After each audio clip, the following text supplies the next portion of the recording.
ಅಲ್ಹಮ್ದುಲಿಲ್ಲಾಹಿ ರಬ್ಬಿಲ್ ಆಲಮೀನ್. ಸರ್ವಸ್ತುತಿಯು ಸರ್ವಲೋಕದ ಒಡೆಯನಿಗೆ ಮೀಸಲು.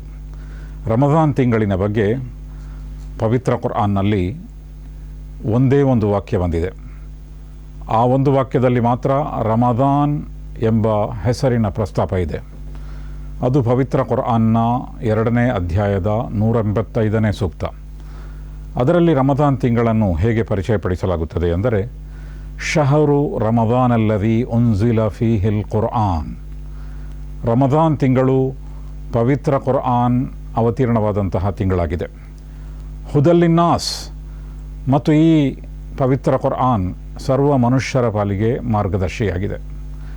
ವಬಯ್ಯಿನಾತಿಂ ಮಿನಲ್ ಹುದಾ ವಲ್ ಫುರ್ಖಾನ್, ಮತ್ತು ಇದು ಸನ್ಮಾರ್ಗದರ್ಶನದ ಅತ್ಯಂತ ಸುಸ್ಪಷ್ಟವಾದಂತಹ ದೃಷ್ಟಾಂತಗಳಿರುವಂತಹ ಗ್ರಂಥವಾಗಿದೆ ಮತ್ತು ಸತ್ಯ ಮಿಥ್ಯಗಳ ವಿವೇಚಕವಾಗಿದೆ.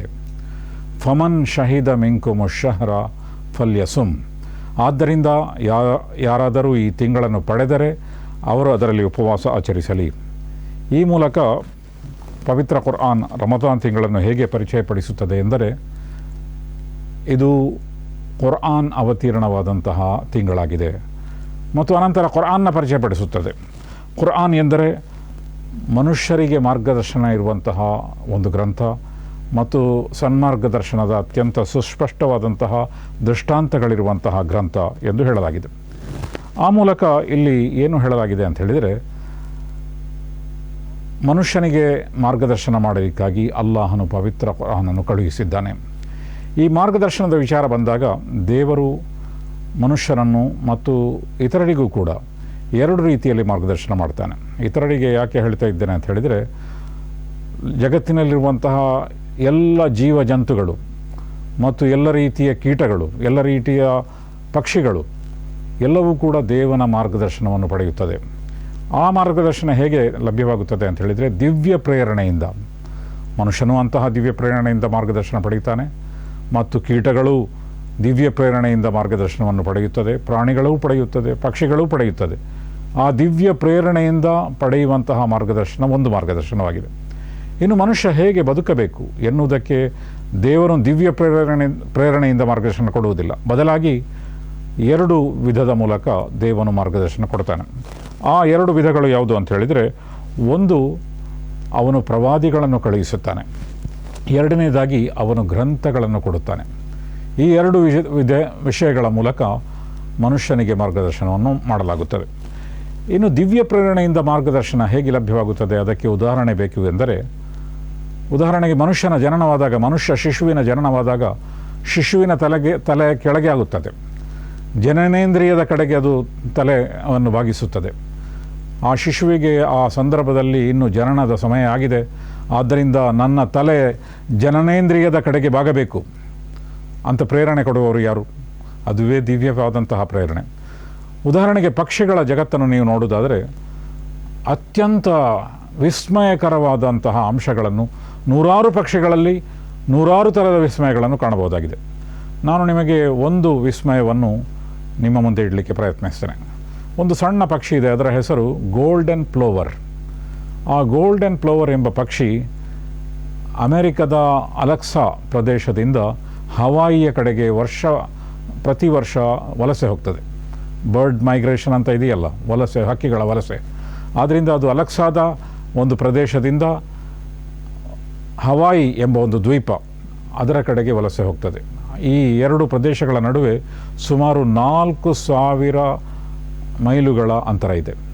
ಮತ್ತು ಈ 4000 ಮೈಲುಗಳ ಮಧ್ಯೆ ಒಂದು ಮರ ಆಗಲಿ, ಒಂದು ಗಿಡ ಆಗಲಿ ಯಾವುದೂ ಇಲ್ಲ. ಯಾಕೆಂತ ಹೇಳಿದರೆ, ಅದು ಸಮುದ್ರದ ಮೂಲಕ ಹಾರಿ, ಹವಾಯಿ ಎಂಬುದು ಒಂದು ದ್ವೀಪ, 4000 ಕಿಲೋಮೀಟರ್ಗಳ ಅಂತರ ಇದೆ. ಈ 4000 ಕಿಲೋಮೀಟರ್ಗಳ ಅಂತರವನ್ನು ಗೋಲ್ಡನ್ ಪ್ಲೋವರ್ ಎಂಬ ಸಣ್ಣ ಪಕ್ಷಿ ಕ್ರಮಿಸಬೇಕಾದರೆ ಅದಕ್ಕೆ ಸುಮಾರು 88 ಗಂಟೆ ಬೇಕಾಗ್ತದೆ. ಅಂತ ಹೇಳಿದರೆ 3.5 ದಿನ. ಮತ್ತು ಅದಕ್ಕೆ ಈಜಾಡಲಿಕ್ಕೆ ಬರುವುದಿಲ್ಲ. ಆದ್ದರಿಂದ ಒಮ್ಮೆ ಹಾರಿದರೆ ಅದು ಕೂರಲಿಕ್ಕೆ ಜಾಗ ಇರುವುದಿಲ್ಲ. ಯಾಕೆಂತ ಹೇಳಿದರೆ ಸಮುದ್ರದ ಮೇಲೆ ಹಾರುವುದದು ಮತ್ತು ಈಜಾಡಲಿಕ್ಕೆ ಬರುವುದಿಲ್ಲ ಅದಕ್ಕೆ. ಆದ್ದರಿಂದ ನಿರಂತರವಾಗಿ 3.5 ದಿನಗಳವರೆಗೆ ಹಾರಬೇಕಾಗ್ತದೆ.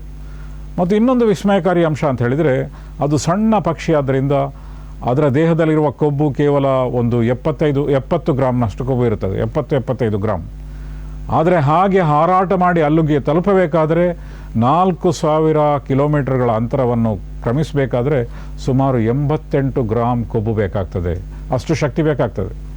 ಆದರೆ ಅದು ತನ್ನ ಶಕ್ತಿಯನ್ನು ಕಡಿಮೆ ಉಪಯೋಗಿಸಿ ತನ್ನ ದೇಹದಲ್ಲಿರುವಂತಹ ಎಷ್ಟು ಕೊಬ್ಬಿದೆಯೋ ಅದರೊಳಗೆ ತನ್ನ ಇಡೀ ಹಾರಾಟವನ್ನು ಮುಗಿಸಿ ಅಲ್ಲಿಗೆ ತಲುಪುತ್ತದೆ. ಹೇಗೆ ತಲುಪುತ್ತದೆ ಅಂತ ಹೇಳಿದರೆ, ಅದು ಹಾರಾಡುವಾಗ ವಿ ಶೇಪ್ನಲ್ಲಿ ಹಾರಾಡುತ್ತದೆ, ಗುಂಪಿನ ಜೊತೆಗೆ ಹಾರಾಡುತ್ತದೆ. ಮತ್ತು ವಿ ಶೇಪ್ನಲ್ಲಿ ಹಾರಾಡುವಾಗ ನೀವು ನೋಡಿರ್ಬೋದು, ಹಕ್ಕಿಗಳ ಹಾರಾಟವನ್ನು ಆಕಾಶದಲ್ಲಿ ನೋಡಿದರೆ ಅದೊಂದು ವಿ ಶೇಪ್ನಲ್ಲಿ ಹಾರಾಡುತ್ತಾ ಇರ್ತದೆ. ಹಾಗೆ ಹಾರಾಡುವಾಗ ಒಂದು ಹಕ್ಕಿ ಮುಂದಿರ್ತದೆ, ಅನಂತರ ಅದು ಒಂದು ವಿ ಶೇಪ್ನಲ್ಲಿ ಹಾರಾಟ ಮಾಡುವುದನ್ನು ನೀವು ಕಾಣ್ಬೋದು. ಆ ಒಂದು ಮುಂದಿರುವಂತಹ ಹಕ್ಕಿ ಅದು ಹೆಚ್ಚು ಶಕ್ತಿಯನ್ನು ವಿನಿಯೋಗಿಸ್ತದೆ. ಅನಂತರ ಹಾಗೆ ಅದರ ಹಿಂದಿರುವಂತಹ ಹಕ್ಕಿಗೆ ಕಡಿಮೆ ಶಕ್ತಿ ಬೇಕಾಗ್ತದೆ, ಅದರ ಹಿಂದಿರುವಂತಹ ಹಕ್ಕಿಗೆ ಮತ್ತಷ್ಟು ಕಡಿಮೆ ಶಕ್ತಿ ಬೇಕಾಗ್ತದೆ. ಯಾಕೆಂತ ಹೇಳಿದರೆ, ಶಕ್ತಿಯನ್ನು ಒಮ್ಮೆ ಉಪಯೋಗಿಸಿದಾಗ, ಉದಾಹರಣೆಗೆ ನೀವು ಸೈಕಲ್ ತೊಳೆಯುವಾಗ ನೋಡಿರ್ಬೋದು, ಸೈಕಲ್ ತೊಳೆಯುವಾಗ ಆರಂಭದಲ್ಲಿ ಬಹಳ ಶಕ್ತಿ ಬೇಕಾಗ್ತದೆ. ಅನಂತರ ಸೈಕಲ್ನ ಚಕ್ರ ತಿರುಗಿ ಅದು ಮುಂದೆ ಹೋಗಲು ಆರಂಭಿಸಿದಾಗ ಅನಂತರ ನಿಮಗೆ ಹೆಚ್ಚು ಶಕ್ತಿ ಬೇಡ, ನೀವು ಸೈಕಲ್ ತುಳಿಯದಿದ್ದರೂ ಕೂಡ ಸೈಕಲ್ ಮುಂದೆ ಹೋಗ್ತಾ ಇರ್ತದೆ. ಅದೇ ರೀತಿಯಲ್ಲಿ ವಿ ಶೇಪ್ನಲ್ಲಿ ಹಾರಾಟ ಮಾಡಿದಾಗ ಅದಕ್ಕೆ ಕಡಿಮೆ ಶಕ್ತಿ ಸಾಕಾಗ್ತದೆ ಮತ್ತು ಹಕ್ಕಿಗಳ ಬದಲಾವಣೆ ಆಗ್ತಾ ಇರ್ತದೆ. ಮುಂದಿರುವಂಥ ಹಕ್ಕಿ ಹಿಂದೆ ಸರಿತದೆ, ಹಿಂದಿರುವಂಥ ಹಕ್ಕಿ ಮುಂದೆ ಸರಿತದೆ. ಹೀಗೆ ಇಡೀ ಹಕ್ಕಿಗಳ ಸರದಿ, ನಾಯಕತ್ವವನ್ನು ವಹಿಸುವಂತಹ ಸರದಿ ಅದು ಬದಲಾಗ್ತಾ ಇರ್ತದೆ. ಹೀಗೆ ಕಡಿಮೆ ಶಕ್ತಿಯನ್ನು ಉಪಯೋಗಿಸಿ ಅಲ್ಲಿಯವರೆಗೆ ತಲುಪಲಿಕ್ಕೆ 88 ಗ್ರಾಮ್ ಕೊಬ್ಬು ಬೇಕಾದರೂ ಕೂಡ ಅಷ್ಟನ್ನು ಉಪಯೋಗಿಸದೆ 3.5 ದಿನಗಳನ್ನು ಕ್ರಮಿಸಿ ಅದು ಅಲ್ಲಿಗೆ ಹೋಗಿ ತಲುಪ್ತದೆ. ಹೀಗೆ ಪಕ್ಷಿಗೆ ಇಷ್ಟೆಲ್ಲ ವಿಷಯಗಳನ್ನು ಹೇಳಿಕೊಟ್ಟವರು ಯಾರಾಗಿರ್ಬೋದು? ಇದನ್ನೇ ದಿವ್ಯ ಪ್ರೇರಣೆ ಅಂತ ಹೇಳ್ತಾರೆ. ಆದ್ದರಿಂದ ದೇವನು ಮಾರ್ಗದರ್ಶನಕ್ಕೆ ಅನುಸರಿಸುವಂತಹ ಒಂದು ವಿಧಾನ ದಿವ್ಯ ಪ್ರೇರಣೆ. ಅದು ಮನುಷ್ಯನಿಗೂ ಇದೆ, ಪ್ರಾಣಿಗಳಿಗೂ ಇದೆ, ಜಂತುಗಳಿಗೂ ಇದೆ, ಹುಳಗಳಿಗೂ ಇದೆ, ಜೇನ್ನೊಣಕ್ಕೂ ಇದೆ, ಪಾರಿವಾಳಗಳಿಗೂ ಇದೆ, ಎಲ್ಲದಕ್ಕೂ ಇದೆ. ಇನ್ನೊಂದು ವಿಧ ಯಾವುದು ಅಂತ ಹೇಳಿದರೆ, ದೇವನು ಪ್ರವಾದಿಗಳನ್ನು ಕಳುಹಿಸುತ್ತಾನೆ ಮತ್ತು ಗ್ರಂಥಗಳನ್ನು ಕಳುಹಿಸುತ್ತಾನೆ. ಈ ತನಕ ಲಕ್ಷಗಟ್ಟಲೆ ಪ್ರವಾದಿಗಳು ಬಂದಿದ್ದಾರೆ, ಅನೇಕ ಗ್ರಂಥಗಳು ಬಂದಿವೆ. ದಿವ್ಯ ಗ್ರಂಥ ಎಂದು ಕರೆಯಲ್ಪಡುವಂತಹ ಅನೇಕ ಗ್ರಂಥಗಳನ್ನು ನಾವು ನೋಡ್ತೇವೆ. ಉದಾಹರಣೆಗೆ ಭಾರತದಲ್ಲಿ ವೇದ ಗ್ರಂಥಗಳಿವೆ, ಕ್ರೈಸ್ತರು ಉಪಯೋಗಿಸುವಂತಹ ಬೈಬಲ್ ಇದೆ, ಅದರಲ್ಲಿ 3 ಗ್ರಂಥ ಇದೆ. ಹಳೆ ಒಡಂಬಡಿಕೆ ಅಂತ ಹೇಳಿದರೆ ಮೋಸೆಸ್ರ ಮೇಲೆ ಅವತೀರ್ಣವಾದಂತಹ ವಾಕ್ಯಗಳು. ಹೊಸ ಒಡಂಬಡಿಕೆ ಅಂತ ಹೇಳಿದರೆ ಜೀಸಸ್ ಕ್ರೈಸ್ಟ್ ಅಥವಾ ಪ್ರವಾದಿ ಯೇಸು ಕ್ರಿಸ್ತರ ಮೇಲೆ ಅವತೀರ್ಣವಾದಂತಹ ವಾಕ್ಯಗಳು. ಮತ್ತು ಸ್ಯಾಮ್ಸ್ ಆಫ್ ಡೇವಿಡ್ ಅಂತ ಹೇಳಿದರೆ ಪ್ರವಾದಿ ದಾವೂದರು ಅವರ ಮೇಲೆ ಅವತೀರ್ಣಗೊಂಡಂತಹ ವಾಕ್ಯಗಳು. ಆದ್ದರಿಂದ ಇದೆಲ್ಲವೂ ಸೇರಿ ಒಂದು ಗ್ರಂಥ ಆಗ್ತದೆ. 3 ಗ್ರಂಥ ಅದರಲ್ಲಿದೆ. ಹೀಗೆ ಹಲವಾರು ಗ್ರಂಥಗಳು ಲೋಕದಲ್ಲಿದೆ, ಹಲವಾರು ಪ್ರವಾದಿಗಳು ಬಂದು ಹೋಗಿದ್ದಾರೆ. ಈ ಪೈಕಿ ಅತ್ಯಂತ ಕೊನೆಯ ಪ್ರವಾದಿ ಮುಹಮ್ಮದ್ ಸಲ್ಲಲ್ಲಾಹು ಅಲೈಹಿ ವಸಲ್ಲಂ ಸುಮಾರು 1400 ವರ್ಷಗಳ ಹಿಂದೆ ಇತಿಹಾಸದ ತುಂಬು ಬೆಳಕಿನಲ್ಲಿ ಹುಟ್ಟಿದಂತಹ ಒಬ್ಬ ಪ್ರವಾದಿ. ಆದ್ದರಿಂದ ಅವರ ಜೀವನದ ಬಗ್ಗೆ ಅತ್ಯಂತ ಸ್ಪಷ್ಟವಾದ ಮತ್ತು ಅತ್ಯಂತ ವಿಶಾಲವಾದ ಬೋಧನೆಗಳನ್ನು ನಾವು ಕಾಣಬಹುದಾಗಿದೆ. ಅದೇ ರೀತಿಯಲ್ಲಿ ಅವರ ಮೇಲೆ ಅವತೀರ್ಣವಾದಂತಹ ಗ್ರಂಥ ಅದು ಪವಿತ್ರ ಕುರ್ಆನ್ ಆಗಿದೆ. ಈ ಗ್ರಂಥಕ್ಕೂ ಕೂಡ ಕೆಲವಾರು ವಿಶೇಷತೆಗಳಿವೆ.